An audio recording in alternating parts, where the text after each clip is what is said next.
guys, it's Icarus Ryan here. I'm just bringing you some ESO tonight. Just pretty late playing here, but I really got excited about this. I just arrived in Elden route in Grotwood in the Aldmeri Dominion. Now I'm playing an Ebonheart Pack character. I'm veteran rank 8 at this point. I'm a Dark Elf sorcerer, heavy armor sorcerer, more or less. Yes.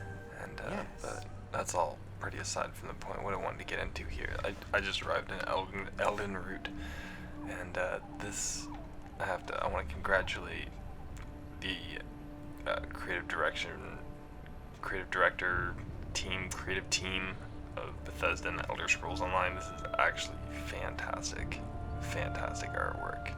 So I just want to do a brief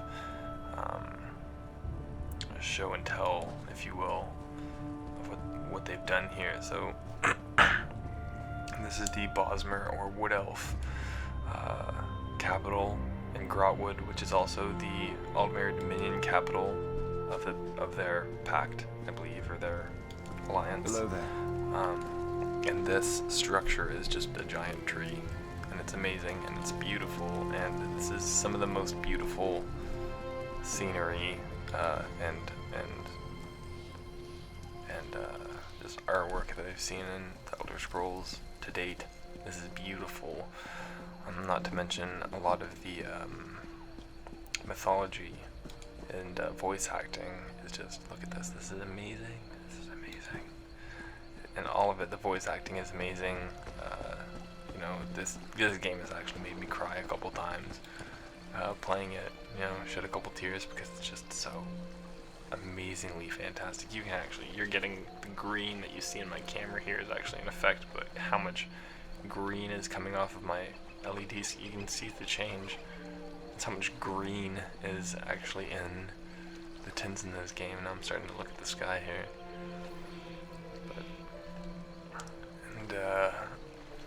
Now, as for the Bosmer mythology, this is some of my favorite stuff that I just got really excited, and I wanted to share with you guys this. But I'm going to go over to one of the Bosmer spinners, who are essentially their storytellers, to the spirit of Y'ffre, who is the Bosmer tree elf god. And the storytelling is just it's profound. It's so incredibly profound. I have to share it with you, and so I wanted to record this, smoke a bowl with you guys, and listen to some storytelling, because this is just fucking fantastic. It's 420 somewhere in the world. Happy 420, and through guys. me sings Y'ffre. My tales are echoes of songs he once sang, of threads woven by his throat into tapestries ingrained in the minds of we faithful. The calls of birds, twinkles of stars, and lap of the sea live within me. I do not spin in terms of whats, but rather in whens. The now of the songs that fill me consider the seas and skies, and that sea and sky beyond those of Mundus, Aetherius. So I may speak on any of these concerns, for now. Y'ffre taught the birds to sing and the waves to lap against the beach. Through Y'ffre's song, he also gained sight perception of all that occurs within the sight of birds and the reflection of waters. And he echoes their songs and crashing waves. Of course, he sees and hears nothing, for Y'ffre is now the earthbones, the frame upon which nature is laid and woven. His sight perception and song echo instead are loomed through his bones and woven into tapestries of song for we mortals to study. It's just craziness. And it gets crazier. The sea is all-enclosing, the water that encircles all of Mundus. The birds call out that which occurs over land to the sea, which reflects and echoes that song. Through study of the sea's mystery, it is possible to interpret Y'ffre's song tapestry. How would I do that?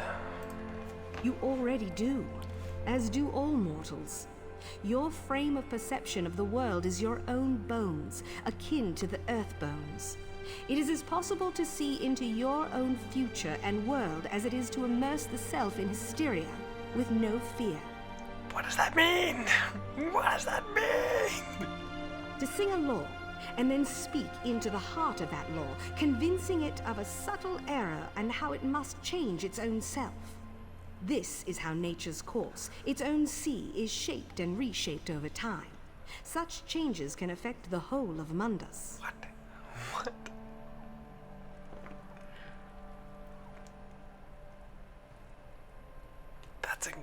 I don't know about you guys, but to me, whoever wrote that, that's incredibly profound about Elder Scrolls. That's like, I have to sit here and like read that a couple times to like let that fully sink in. This is one of the pieces that I'm just like, damn, I need to smoke a bowl. And I need to smoke a bowl in order to fully understand this. I lost my lighter, guys. Shit. Oh, it's right here.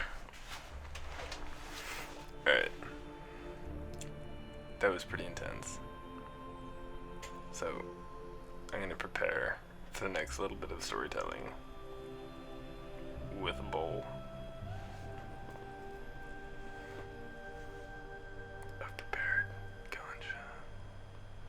It's great stuff, guys. Shout out 420.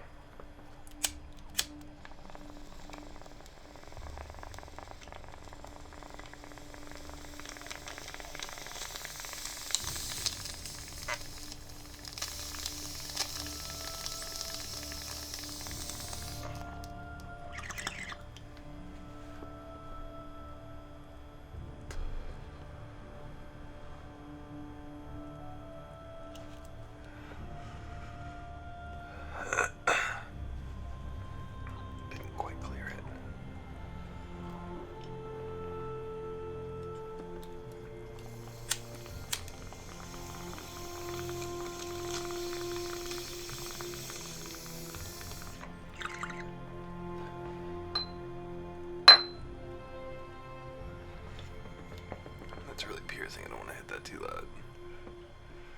But yeah. Alright.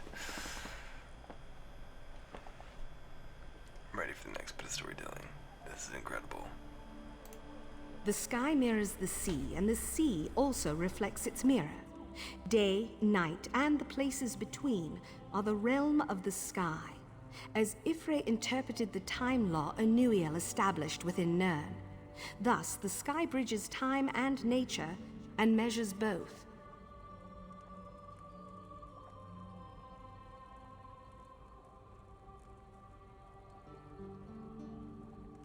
Within each half of the sphere of reflection lies half of the potentialities of Nirn's way in any given moment.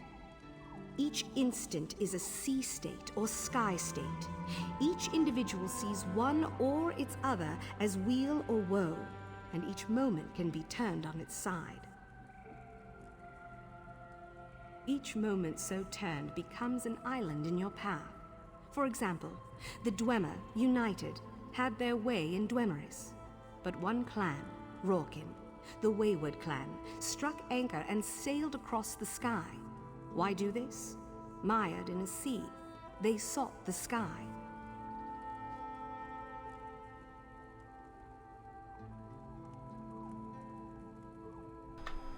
So,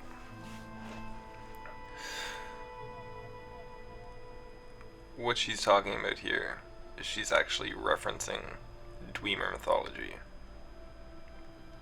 Talking about how this one clan of Dwemer, who was essentially unlike the rest of them and wanted to believe or have like a different line of faith, if you want to say, whereas most of the dwarves are mountain rock folk. These dwarves wanted to seek the sky, and in doing so sought sailing. complicated, but it's really interesting. Let's continue. Creating an island is a good thing. Yes. Change is wrought in Nirn in 6 ways, and the turning of islands is one of these, often described by others in other terms. Of course, it is possible to acknowledge these ways without understanding them. To spin them is all I can do.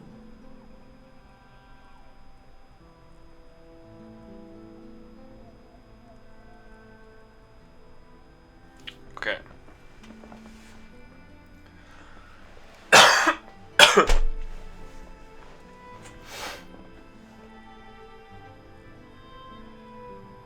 Turning of the island. Change and Nirn. Turning the island.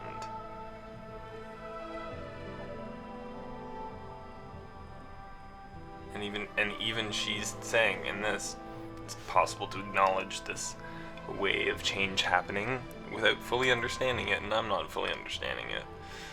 Which is, it's, hey man, it could be the weed, it could be really awesome storytelling, but it's just, I don't know, it's got a level of just awesomeness.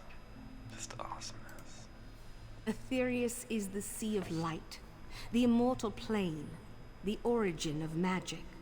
Ifre sings not of Aetherius, but to it, weaving a song so beautiful that stars were compelled to dance and twinkle and sway. They still wink and blink in memory of that song. So how do the stars relate to Aetherius? They are Aetherius. Rather, the sun and stars are holes pierced into the veil of night by Magnus and other spirits seeking to escape Nirn. These holes permit Aetherius's light to enter our world. From theirs to ours does magica trickle. How do they twinkle and move across the sky then? Well, consider this.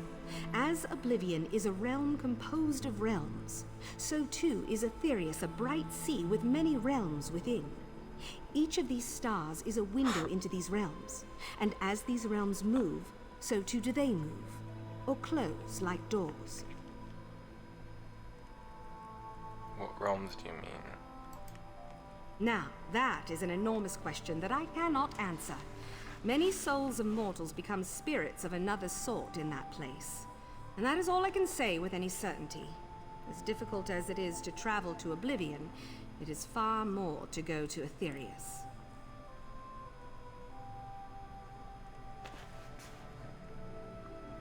And that's some Elder Scrolls mythology for you guys. And the Elden root. This beautiful fucking place of glory. It's amazing. I just wanted to share that with you guys and smoke a bowl with you because Elder Scrolls rocks and weed rocks. It's a good thing. There's lots of medical purposes to it and stuff. Helps people with anxiety and eating disorders. The hero of Cold Harbor walks among us. You know, I think that's a good thing that should probably, you know, be investigated more thoroughly by stuff. Just saying. Peace, guys. Continue gaming.